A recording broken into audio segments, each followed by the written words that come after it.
Big boss season 12 ಮನೆಯಿಂದ ಮೂರನೇ ವಾರ ಎಲಿಮಿನೇಟ್ ಆಗಿ ಆಚೆ ಬಂದಂತಹ ಸತೀಶ್ ಕ್ಯಾಡಬಾಮ್ಸ್ ಅವರು ನಮ್ಮ ಜೊತೆ ಇದ್ದಾರೆ. ಸೊ ಅವ್ರನ್ನ ಮಾತನಾಡ್ಸೋಣ. International celebrity dog breeder.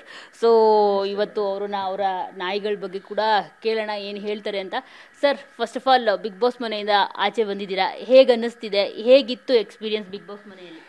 ಇಲ್ಲ, ಫಸ್ಟ್ ವೀಕ್ ಅಂತೂ ತುಂಬ ಚೆನ್ನಾಗಿತ್ತು. ಆಮೇಲೆ ಏನಾಗೋಯ್ತು, ಎಲ್ಲ ಗ್ರೂಪ್ ಮಾಡಿಕೊಂಡ್ರು ಅಂತಲೇ ಹೇಳ್ಬೋದು. ಆ್ಯಕ್ಟರ್ಸ್ ಎಲ್ಲ ಒಂದು ಗ್ರೂಪ್ ಆಗೋದ್ರು, ನಾನು ಒಂಥರ ಒಬ್ಬಂಟಿಗೆ ಆಗೋದೆ. ಅದು ನನಗೇನಾಯಿತು, ಎರಡನೇ ವಾರದಿಂದ ಸ್ವಲ್ಪ ನನಗೆ ಲೋನ್ಲಿನೆಸ್ ಫೀಲ್ ಆಗೋಕ್ಕೆ ಸ್ಟಾರ್ಟ್ ಆಯಿತು. ಆವಾಗ ಸ್ವಲ್ಪ ಸೈಲೆಂಟ್ ಆದೆ ಅಂದ್ಕೊಳ್ತೀನಿ. ಆದರೆ 1 ವೀಕ್ ಅಂತೂ ಫುಲ್ ಜೋಶಲ್ಲಿದ್ದೆ, ತುಂಬ ಚೆನ್ನಾಗಿತ್ತು, ತುಂಬ ಒಳ್ಳೆ ಎಕ್ಸ್ಪೀರಿಯೆನ್ಸು, ತುಂಬ ವಾವ್ ಅನ್ನಂಗಿತ್ತು. ಆದರೆ ಎರಡನೇ ವಾರದಲ್ಲಿ ಫುಲ್ಲು ಜಗಳ ಸ್ಟಾರ್ಟ್ ಆಗೋಯ್ತು. ಅದು ನನಗೇನೆಂದರೆ ಸುಮ್ಮನೆ ಜಗಳ ಮಾಡೋದು, ಕಿರಿಕಿರಿ, ಅದು ನನಗೆ ಇಷ್ಟ ಇಲ್ಲ. ಅಂದರೆ ನೀವು ನೋಡಿರ್ಬೋದು, ಒಂದು ವಿಷಯಕ್ಕೆ, ಮನೆ ಕ್ಲೀನಿಂಗ್, ಆ ವಿಷಯಕ್ಕೆ ಒಂದು ಜಗಳ ಆಗುತ್ತೆ.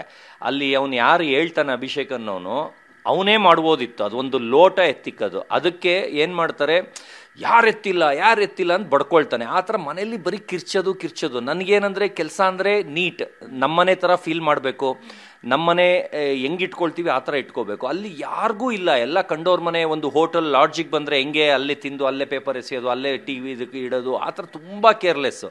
ಆದರೆ ನನಗೇನು ಜವಾಬ್ದಾರಿ ವಹಿಸ್ತಾ ಇದ್ರು ಅಂದರೆ, ಅದು ಟಾಯ್ಲೆಟ್ ತೊಳೆಯೋದನ್ನು ಯಾರೂ ಒಪ್ಪಲಿಲ್ಲ. ಟಾಯ್ಲೆಟ್ ತೊಳೆಯೋದನ್ನು ಎಲ್ಲ ಇವಾಗ ಡಿವೈಡ್ ಮಾಡ್ತಾಯಿದ್ರು.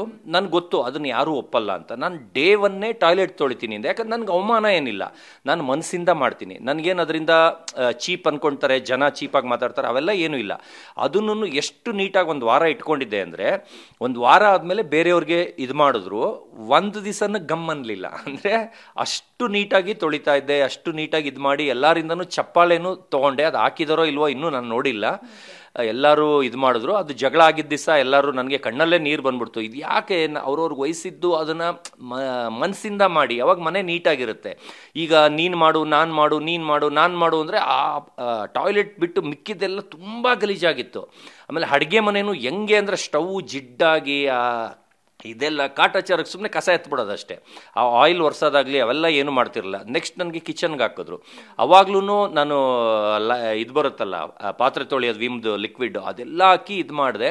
ಅಂದರೆ ಆ ಥರ ಒಂದು ಏನೇ ಇದ್ರೂ ಅದು ನಮ್ಮನೆ, ನಮ್ಮ ವಸ್ತು, ಆ ಥರ ಅವ್ರು ಕೇರ್ ತೊಗೋಬೇಕಿತ್ತು. ಅಂದರೆ ಯಾರೂ ಎಲ್ಲರೂ ಕೇರ್ಲೆಸ್ಸು, ಬರೀ ಜಗಳ ಆಡೋದ್ರಲ್ಲೇ ಇದಾಗ್ಬಿಟ್ಟಿದ್ರು.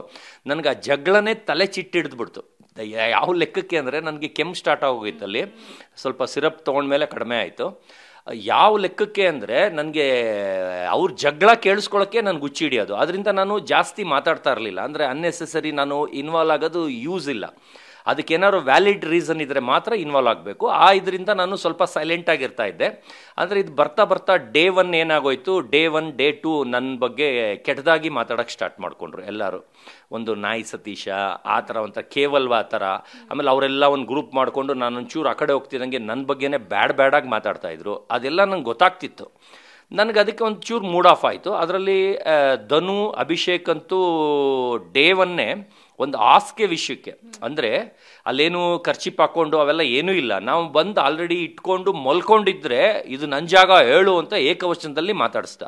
ನನಗದು ತುಂಬ ಹರ್ಟ್ ಆಯಿತು. ಯಾರೇ ಆಗಲಿ ಅಲ್ಲಿ ಬಂದವರು ಈಕ್ವಲ್, ಅಂದರೆ ಒಂದು ಮನುಷ್ಯತ್ವ ಇರಬೇಕು. ಅಂದರೆ ತಗ್ಗಿ ಬಗ್ಗೆ ನಡಿಬೇಕು, ರಿಕ್ವೆಸ್ಟ್ ಇರಬೇಕು, ಒಂದು ಕೇಳೋದ್ರಲ್ಲಿ ಸರ್ ದಯವಿಟ್ಟು ಬಿಡಿ ಸರ್, ಆ ಥರ ಒಂದಿರುತ್ತೆ. ಆದರೆ ನಾನು ಇಷ್ಟು ಬಟ್ಟೆ ತೊಗೊಂಡೋಗಿದ್ದೀನಿ, ಅದು ಕಾಸ್ಟ್ಲಿ ಬಟ್ಟೆ ತೊಗೊಂಡೋಗಿದ್ದೀನಿ.